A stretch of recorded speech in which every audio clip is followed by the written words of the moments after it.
మణిచీరం గారిది అన్నీ బాగుంటాయండి. ఏది గుర్తుంటే అది. ఆ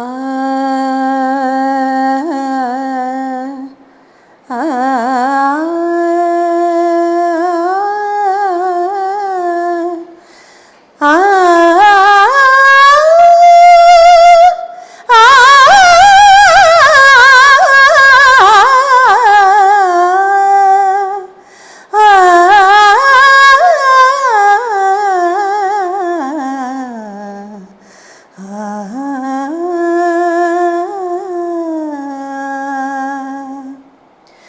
ఆనతి నీయరా హరా సన్నుతి సేయగా సమ్మతి నీయరా దొరా సన్నిధి చేరగా ఆనతి నీయరా హరా సన్నుతి సేయగా సమ్మతి నీయరా దురా సన్నిధి చేరగా ఆనతి నీయరా హరా.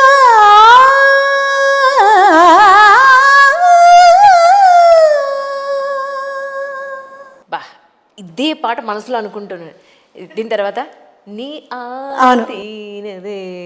అబ్బా, అసలు అది చాలా బాగుంటుంది. ఇలా ఉంటుంది పాట, చాలా బాగుంటుంది.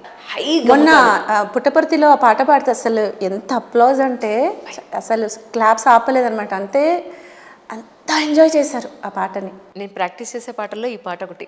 వావ్. అంత ఇష్టం నాకు ఈ పాట అంటే. అసలు ఆ పిల్లాడు ఎంత బాగా చేశాడండి ఆ సినిమాలో. అద్భుతం అండి, అది ఏడ్చేస్తాం మనం అసలు. ఏంటి అసలు ఆ మూవీ ఏంటి అదేంటి దగ్గర నుంచి ఎవ్రీథింగ్ జీవించేశాడు అసలు ఆ పిల్లాడు. అవును అవును, చాలా అద్భుతం అండి ఆ సినిమా.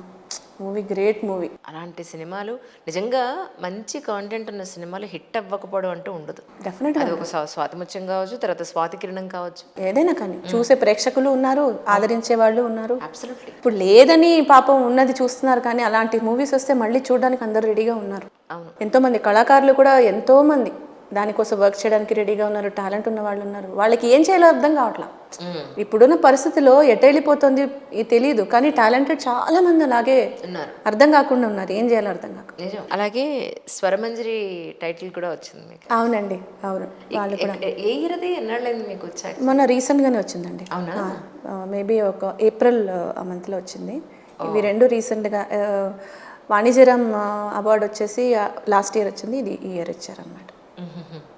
సో నాకు సో హ్యాపీ నేను, ఎందుకంటే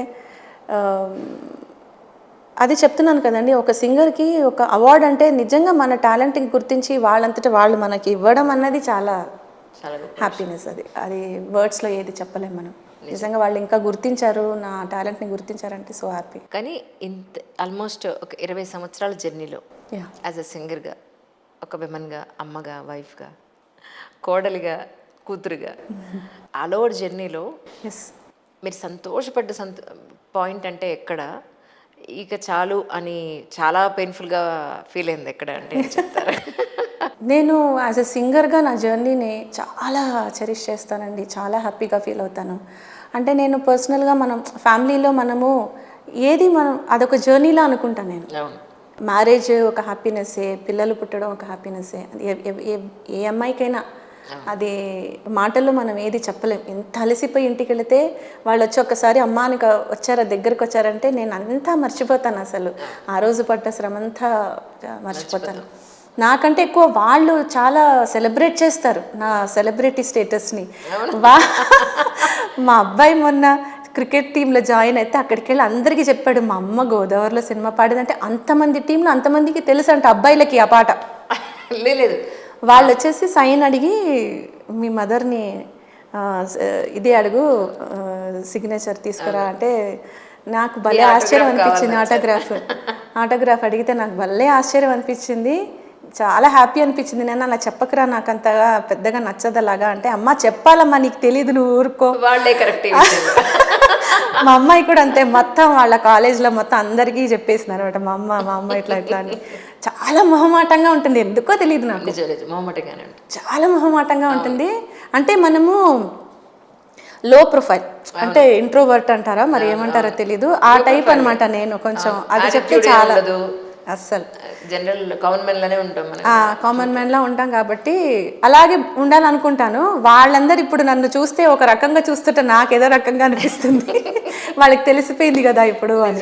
మంచిదే కదా, తెలిస్తే నలుగురికి తెలిస్తేనే మనది కానీ ఎందుకో నేను కంఫర్ట్గా ఫీల్ షై ఫీలింగ్ వస్తుంది. అవును. పిల్లలు ఎవరు నేర్చుకున్నారా సంగీతం అండి? ఇద్దరు పాడతారు, నేర్చుకోలేదు. వాళ్ళు కూర్చోమంటే వాళ్ళు ఇక పక్క నవ్వేస్తూ ఉంటారు అనమాట. నాతో కూర్చోటే భయభక్తులు ఉండవు వాళ్ళకి. మా ఫాదర్ ఉన్నప్పుడు కొంచెం కీబోర్డ్ అవి నేర్పించారు. ఆ తర్వాత ఇప్పుడు నేను ఎనీ టైం మీకు ఇంట్రెస్ట్ ఉంది అమ్మ నేను నేర్చుకుంటానని ఏది అడిగినా నేను రెడీ. అంటే వాళ్ళంతటా వాళ్ళు రావాలని, నాకు మనం ఫోర్స్ చేయడం కాదు, వాళ్ళంతటా వాళ్ళు వస్తే ఇంకా బాగుంటుంది. ఎన్నాళ్ళు మీరు సంగీతం ప్రాక్టీస్ చేస్తే మీరు ఒక సినిమా పాట పాడగలిగారు, లేదంటే సంగీతాన్ని బేస్ చేసుకున్న ఎన్నో రకాలు అంటే డివోషనల్ సాంగ్స్ పాడగలిగారు అంటే ఏం చెప్తారు? డెఫినెట్లీ బ్లడ్లో ఉంది ఒక పాయింట్. ఎందుకంటే ఊహ తెలిసినప్పటి నుంచి పాడుతూ ఉన్నాము. స్వరాలు రాస్తాను, ఎలా రాస్తానో తెలియదు. మీరు ఒక లైన్ పాడారనుకోండి, దానికి స్వరాలు రాసేస్తాను నేను. అవునా? అది ఎవరు నేర్పించలేదు నాకు. అది నాకు స్వతహాగా ఎలా వచ్చిందో నాకు తెలీదు. సో అంటే మా తాతయ్య కాలం నుండి వాళ్ళందరూ మ్యూజిక్ అండి. మా తాతయ్య అంటే మా ఫాదర్ వాళ్ళ మావయ్య అనమాట. ఆయన వీణా ప్లేయరే, వాళ్ళ అబ్బాయి వీణా ప్లేయర్, వాళ్ళ అబ్బాయి వీణ వాయిస్తాడు, పాటలు పాడతాడు. అలాగా మేబీ ఆ జీన్స్ దానిలో ఉండి ఉంటుంది. సాధన అంటే డెఫినెట్గా సాధన కూడా one of the main reason. అంటే ఇప్పుడు కూర్చొని నేను దానికోసం టైం స్పెండ్ చేయకపోయినా చేసినప్పుడు చాలా డెడికేటెడ్గా దానికోసం నేను ఒక టైం పెట్టానంటే ఒక సాంగ్ ప్రాక్టీస్కి 100% ప్రాణం పెట్టి నేను ఎలా పాడతానో కదలకుండా, అంతే కదలకుండా డిస్టర్బెన్స్ ఏది లేకుండా దాని మీద కాన్సన్ట్రేట్ పెడతాను.